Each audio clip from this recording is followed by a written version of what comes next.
இங்கே பாருங்கள், நம்ம வந்து நாட்டு ப்ளவுஸுக்கு வைப்போம் இல்லையா? அப்படி வைக்கும்போது என்ன ஆகும், அந்த நாட்டு வைக்கும்போது அந்த ஸ்டிச்சிங் அப்படியே வெளியே தெரியும்.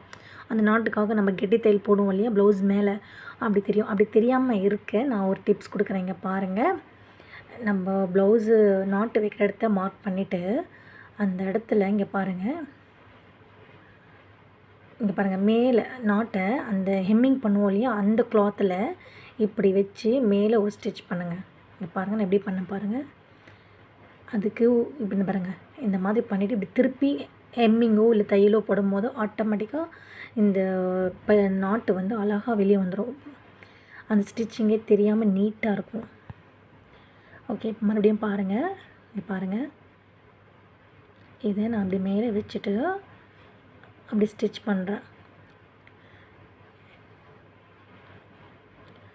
இங்கே பாருங்கள், இப்படி மடித்து நம்ம ஹெம்மிங்கோ இல்லை ஸ்டிச்சிங்கோ பண்ணும்போது அது நீட்டாக இருக்கும். உங்களுக்கு இந்த டிப்ஸ் யூஸ்ஃபுல்லாக இருந்துச்சுன்னா லைக் பண்ணுங்கள், கமெண்ட் பண்ணுங்கள் அண்ட் சப்ஸ்கிரைப் பண்ணுங்கள். இந்த வீடியோ பாருங்கள் எப்படி ஃபுல்லாக இருக்குன்னு. உங்களுக்கு டெய்லரிங் பற்றி ஏதாவது தெரிஞ்சுக்கணுன்னா என்னுடைய வீடியோ போய் பாருங்கள். என் வீடியோவில் நிறைய tailoring tips, tailoring blouse cutting எல்லாம் போட்டிருக்கேன்.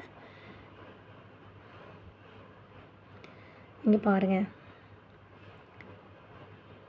இப்போ ஃப்ரண்ட்டு இங்கே பாருங்கள் எவ்வளோ அழகாக இருக்குது. கொஞ்சம் கூட ஒரு இதுவே இல்லை. நல்லாயிருக்கா? பிடிச்சிருந்தா லைக் பண்ணுங்கள்.